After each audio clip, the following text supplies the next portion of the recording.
চিকিৎসককে ধর্ষণ ও খুনের প্রতিবাদ পথে মমতা। মোলালি থেকে শুরু মিছিল।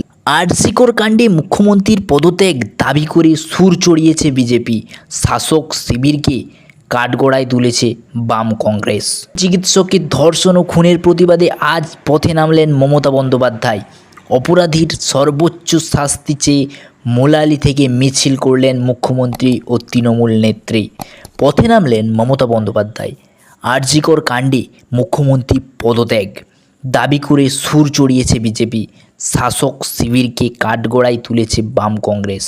বিরোধীদের সমালোচনায় সাঁড়াশি চাপের মুখে পাল্টা প্রতিবাদ কর্মসূচি নিয়েছে তৃণমূল। রাম বাম চক্রান্তের অভিযোগ তুলে কাল দুপুর 2টো থেকে 4টে পর্যন্ত সব ওয়ার্ডে ও ব্লকে মিছিল কর্মসূচি নিয়েছে রাজয়ের শাসক দল। রবিবারও সকাল 10টা থেকে 6টা পর্যন্ত প্রতি ব্লকে ধর্না কর্মসূচি পালন করবে তৃণমূল কংগ্রেস। বুধবার তৃণমূল নেত্রী জানিয়েছিলেন এই কর্মসূচির কথা। এদিকে ধর্না শুরুর আগেই ধর্না মঞ্চই উধাও হয়ে গিয়েছে বিজেপির। তাও আবার খোদ রাজ্য বিজেপির সভাপতি ও কেন্দ্রীয় মন্ত্রী সুকান্ত মজুমদারের।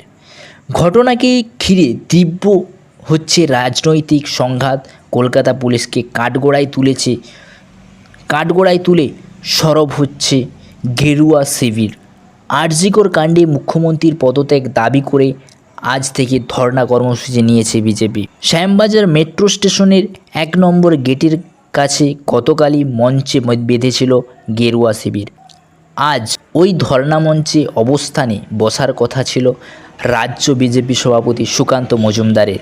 পুলিশ যে তাদের মঞ্চ বাঁধার অনুমতি দেয়নি, গতকাল একথা জানিয়েছিলেন বিজেপি নেতৃত্ব।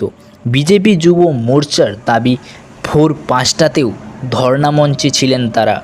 বিজেপি কর্মীদের অভিযোগ, সকাল 10টা নাগাদ তারা গিয়ে দেখেন ধর্না মঞ্চ উধাও। গেরুয়া শিবিরের অভিযোগ, পুলিশই মঞ্চ খুলে নিয়ে গেছে। পুলিশের তরফে কোনো প্রতিক্রিয়া মেলেনি। বুঝতে পারছো তাহলে কী অবস্থা।